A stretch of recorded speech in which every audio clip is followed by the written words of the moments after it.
अस्सलाम वालेकुम दोस्तों, जैसा कि आपको पता है कि सिंध पब्लिक सर्विस कमीशन ने इसके जो आपको ऑलरेडी दे दिया है। स्लिप आपकी अपलोड हो गई है, तैयारी आपने पकड़ ली है।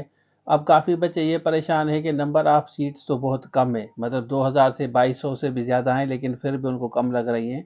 और उसमें भी काफ़ी बच्चे इस चीज़ पे परेशान है कि साइंस के टोटल कितने कैंडिडेट हैं, जनरल के कितने हैं, तो ओवरऑल हमें पता नहीं चल रहा।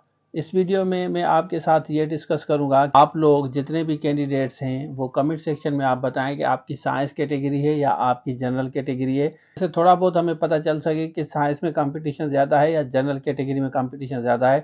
क्योंकि आपको पता चलूँ कि सीटें तो 2200 प्लस है, ज़ाहिर है उसमें साइंस की भी हैं, जनरल की भी हैं। जिनका साइंस है वो साइंस में सिलेक्ट होंगे, जनरल वाले जनरल में सिलेक्ट होंगे।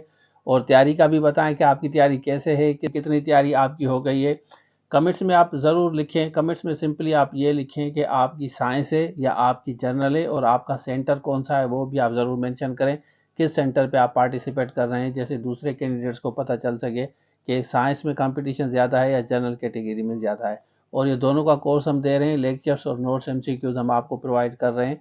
आराम से तैयारी आप कर सकते हैं। लास्ट एक हफ्ता पहले मैंने कहा है एमसीक्यूज़ अगर आपको पढ़ना है ना, जिन्होंने ये कोर्स दिया है, वो एक हफ्ता 7 दिन पहले आप एमसीक्यूज़ को रिवाइज करना। अभी आप लेक्चर्स कवर करें, इंशाल्लाह आपकी टेस्ट ज़रूर पास होगी। तो ये था आज के लिए। Thank you so much. अल्लाह हाफिज़।